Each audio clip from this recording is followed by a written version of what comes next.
any disease that's coming into your body is an immunity failure. There's nothing that a medicine cannot solve. Do you think that's a prevalent myth amongst women? Yeah, absolutely. Also, it's biologically incorrect, right? I mean, if you think about it, immunity has nothing to do with the disease.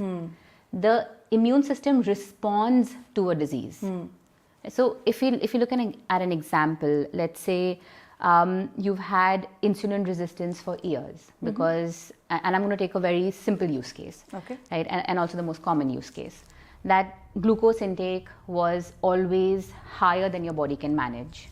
Okay. Because of which eventually your insulin receptors got tired and now insulin started to rise. Goes unmissed, 100% goes unmissed, right? And then you've had high insulin, which means insulin resistance for years together before recognizing. Finally, your sugar has now started to rise. This is when your immune system responds. Your immune system did not respond when your glucose intake was high. That was a habit. That was a lifestyle choice that you made. Your immune system didn't respond when your insulin receptor sensitivity went down. I see. When you started actually reaching a point where something that is almost toxic to your system, which is glucose, started to go beyond the levels that your body is used to, is when your immune system responded saying, hey, listen, I've got to get inflamed because something is not right. Okay. So it's not that the immune system has not done something correctly. This is one scenario. Okay. Second scenario is actually the opposite. It is not a failure of the immune system. It is that your immune system is responding to something that it does not know how to respond to. Right? Okay. So, we hear the term autoimmunity a lot. Correct. And again, I'm talking about now generic sort of use cases, right? So, again, unfortunately, a lot of people who come to me in perimenopause have some sort of autoimmune activation. And we'll talk about sort of root causes, etc. Is this quite common? Very common, unfortunately. It has become very common, at least over the last couple of years. And I get that there are lifestyle habits, etc. around it, but there's also gut health, which is one of the biggest drivers, unfortunately. And I'm not really sure what has happened. Has it been the abuse of antacids, antibiotics, or is it the food that we're eating now, which is largely processed? But this has become a huge driver of autoimmune activation, at least over the last couple of years. Okay. But coming back here, now here your immune system is actually responding hyperactively to something that it does not know how to solve for. Right? That means, in very simple words, the damage that you're doing to your system is faster, more than the repair that your body is capable of doing. Correct. And that is when disease happens.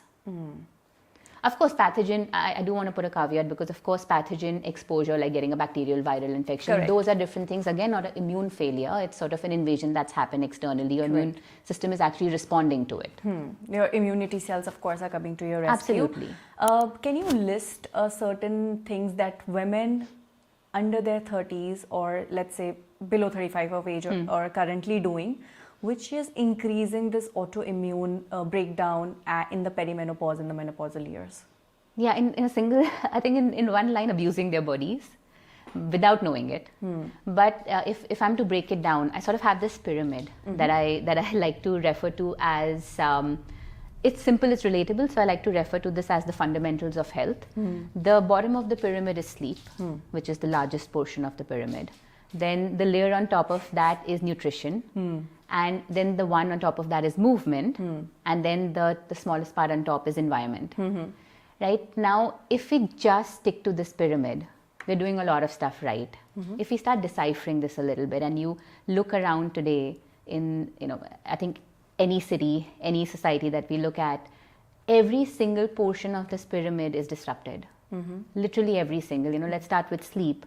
And again, I don't mean to get philosophical about it, but I don't know what has happened in our societies. For us, it's sort of, we celebrate not taking care of ourselves. Correct. We celebrate not sleeping. We celebrate, staying. And it's not even just work. It's not like I'm hustling because I want to achieve something. It's also just, socializing is equated to staying up till XYZ hours in the morning. Correct. So everything that we've designed, that we, humankind, the entire world, that now societies that we've designed today, is actually the opposite of what we should be doing for health. And then we end up blaming our bodies for failing us. I see. So again, coming back directly to your question, one, we absolutely don't understand the importance of sleep. I think that's the most fundamental issue. And it's not even about sleeping at a certain time, it's just not recognizing what a big part sleep is when it comes to health. Then second, of course, nutrition. Fast food, processed foods, packaged foods, the options are endless today. And that's what we are living on, or at least, women below 35, that's what they're living on. And then movement. Movement is purely looked at from the lens of burning calories, losing weight. And that is one of my largest pet peeves, right? It's always about, I have a function coming up, can I lose 10 kgs by jumping on the treadmill for X number of hours? This is much prevalent in metro cities where women are in these group or parties. They're saying that, I've lost so much weight. I did intermittent fasting and I've been going to this particular person to say a renowned institute probably who's just marketing gimmicks like you lose 10 kgs and everything. And it becomes such a norm that everybody in that group, all the women in that group will start doing that. Absolutely. And some will see the result, some will not see the result, which also comes down to the unique physiology of women. And